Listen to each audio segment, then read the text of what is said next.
সুধী ভক্তবৃন্দ, সম্মানিত আমার বাংলাদেশের সম্মানিত ভোটারবৃন্দ, হিন্দু যারা আছেন তাদেরকে নমস্কার, মুমিন ভাই যারা আছেন তাদের প্রতি আসসালামু আলাইকুম। অন্যান্য ধর্মের প্রতি আমার সম্মান প্রদর্শন করে আজকে আমি আপনাদের মাঝে মিডিয়ার মাঝে উপস্থিত হয়েছি বেশ কিছু সেনসিটিভ ব্যাপার নিয়ে। তার মধ্যে প্রথম প্রসঙ্গটা হচ্ছে আমাদের যে যুব শক্তি।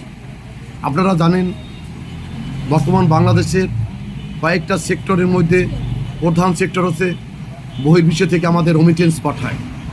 এই যুব শক্তিরা জীবনের রিস্ক, সংসারের রিস্ক, দেহের রিস্ক, অর্থনৈতিক রিস্ক, বিভিন্ন ভাঙ্গিকে আমার এই যুব শক্তি আজকে নিজেদেরকে বিসর্জন দিয়ে ধূপের মতন পুড়ে পুড়ে আজকে তারা আমার সোনার বাংলাদেশটাকে অগ্রগতি নিয়ে যাচ্ছে, অর্থনৈতিক একটা প্রবাহ সৃষ্টি করে দিচ্ছে, আমাদের নতুন করে একটা স্বপ্ন জাগাচ্ছে। এর মধ্যে হচ্ছে যুবকরা। বাংলাদেশের যুবকরা অতীতেও অত্যন্ত সাহসী ছিল, আমি বিশ্বাস করি এখনও অত্যন্ত সাহসের সাথে টোটাল বিশ্বটাকে তারা একটা সুন্দর মর্যাদার অবস্থানে নিয়ে গেছে। যেখানে বাঙালিরা যাচ্ছে সেখানে আমার বাংলাদেশের একটা গৌরব অর্জন তারা করে আসতেছে। অতএব আমার যে এই সূর্য সন্তান, জাতির শ্রেষ্ঠ সন্তান, এদেরকেও বলা যেতে পারে। কারণ অর্থনৈতিকভাবে যারা এত আমার পঙ্গু দেশটাকে, ভঙ্গুর দেশটাকে, আমার বিকলাঙ্গ দেশটাকে যারা অর্থনৈতিকভাবে বহির্বিশ্বে যে কত কষ্ট করে আমার অর্থনৈতিকভাবে আমার দেশটাকে সোনায় সোহাগা করতেছে, এর পিছনে তাদের ঘাম, তাদের শ্রম, তাদের রক্ত এবং কি কিছু কিছু কিছু দেখতে যাচ্ছি মৃত্যু। আপনারা জানেন সম্প্রতি আমাদের এই আমগ্রাম ইউনিয়নে, রাজর উপজেলা, মাদারপুর জেলা, আমগ্রাম ইউনিয়নের আপনারা জানেন পাহুল্লা গ্রামে একটা ছেলে 2 মাস আগে মারা গেছে। গত শুক্রবার তাকে আনা হয়েছে হৃদয় বিদারক, সেখানে তাকে কাঠের বাক্সে করে আনা হয়েছে। আজকে যে সন্তান বিদেশে গিয়ে রেমিটেন্স পাঠানোর কারণেই, কষ্ট করার কারণে আজকে বিভিন্নভাবে সে আক্রান্ত হয়ে আজকে মৃত্যুর কবলে পড়ে তার আজকে মৃত্যু হয়েছে। এই মৃত্যুটা কোনো অর্থ দ্বারা এখানে কিন্তু সমাধান দেওয়া যাচ্ছে না। তারপরও এত রিস্কে, এত কষ্টে, এত অবহেলা সত্ত্বেও তাদের নিজ নিজ দায়িত্বে আমি মনে করি নিজ সাহসিতা বাংলার যুবকরা এগিয়ে যাচ্ছে। এভাবে কত মায়ের কোল আজকে শূন্য হয়ে যাচ্ছে, হাহাকার হয়ে যাচ্ছে। একটা মা আজকে পাথর হয়ে যাচ্ছে, শোকে আহত হয়ে। কেউ লক্ষ লক্ষ টাকার বিনিময়েও আবার যেতে পারতেছে না, সর্বনিশ্চ হয়ে যাচ্ছে। আমরা কি পারি না তাদের পিছনে একটু সাহস দিতে?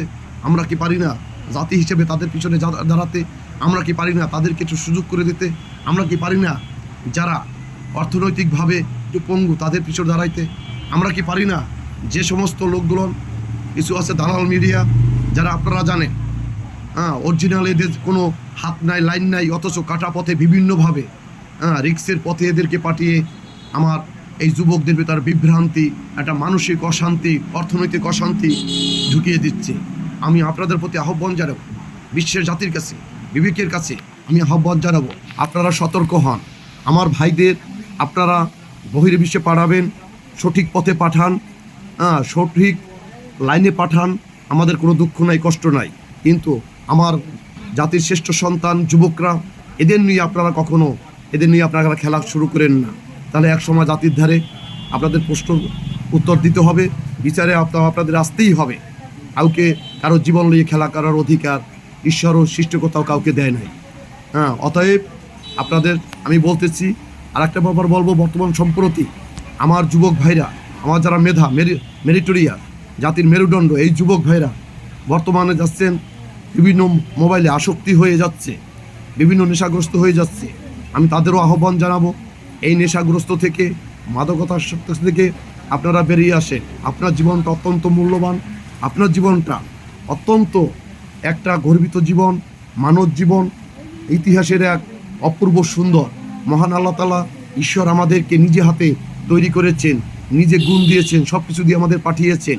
না চাইতে আমাদের সাহিত্য দিয়েছেন, না চাইতে কোরআন দিয়েছেন, পবিত্র কোরআন দিয়েছেন, না চাইতে বাইবেল দিয়েছেন, না চাইতে গীতা দিয়েছেন, মহাভারত দিয়েছেন, ভাগবত দিয়েছেন। এখানে আমাদের সঠিক পথে আসা প্রয়োজন।